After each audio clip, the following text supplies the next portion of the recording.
na wenzako,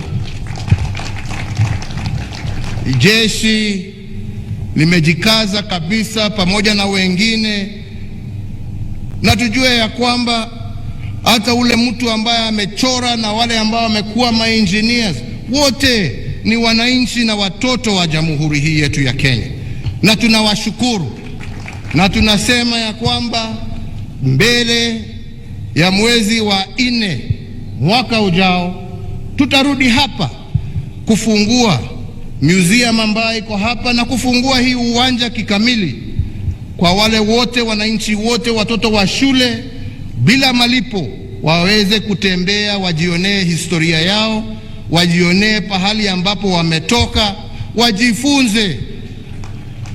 wajifunze kutoka babu zetu, na waweze kujua pahali ambapo wangependa kupeleka nchi hii. Ningefanya makosa kama singemshukuru mmoja kati yetu hapa ambaye tumekuwa tukiongea na yeye kutoka miezi karibu 14 wakati nilianza hii project ya Uhuru Gardens, ambaye tumetembea na yeye hapa sana na amenipatia mawaidha. Mheshimiwa Raila Odinga, nasema asante sana kwa yale ambayo umetusaidia kutenda. Naonekana hawa wazee wanataka uwaongeleshe, kuja uwasalimie jamani.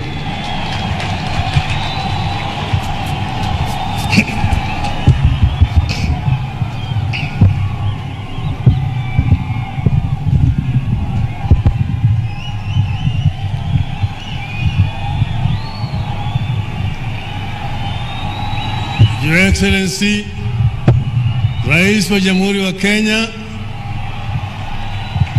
Uhuru Muigai Kenyatta, Mama wa Taifa ya Jamhuri ya Kenya, Mama Ngina Kenyatta, Mama Margaret Kenyatta, Naibu wa Rais, viongozi wote wamefika hapa siku ya leo. Harambee! Harambee! Harambee!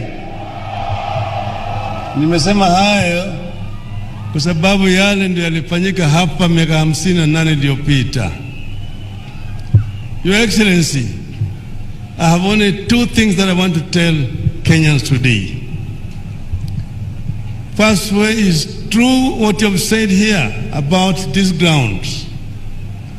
But Kenyans must also know that this ground was not chosen for no reason.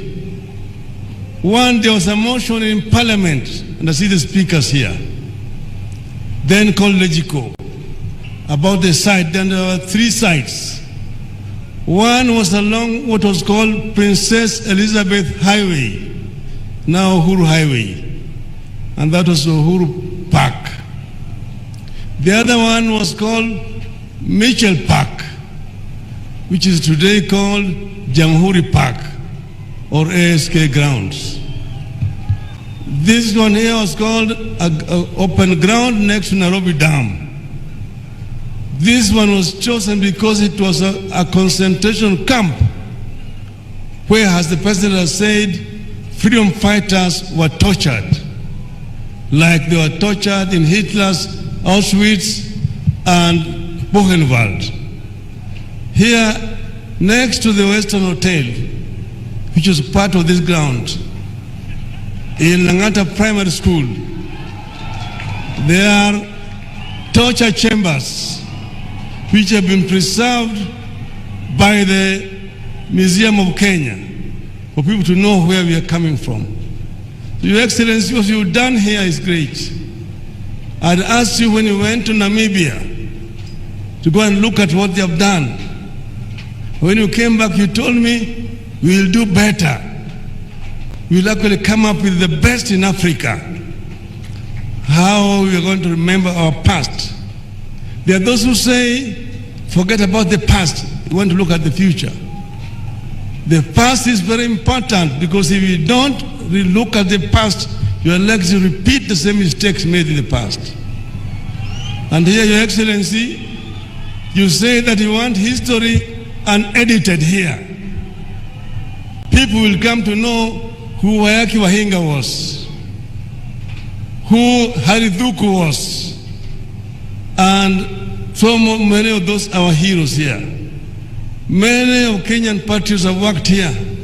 Historians, geologists, anthropologists, political scientists, architects, engineers have worked here, and people are going to be surprised at what you've done here.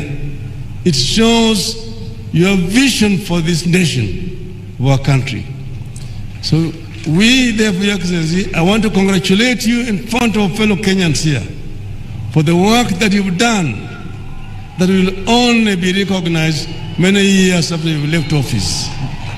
So we congratulate you, and this land had been grabbed, but those land grabbers who do not see any open space and stop grabbing them. But you managed to retrieve it back for the benefit of our people, and it's going to remain truly Uhuru Gardens, where we also are going to bury our heroes and remember them for posterity. I thank you.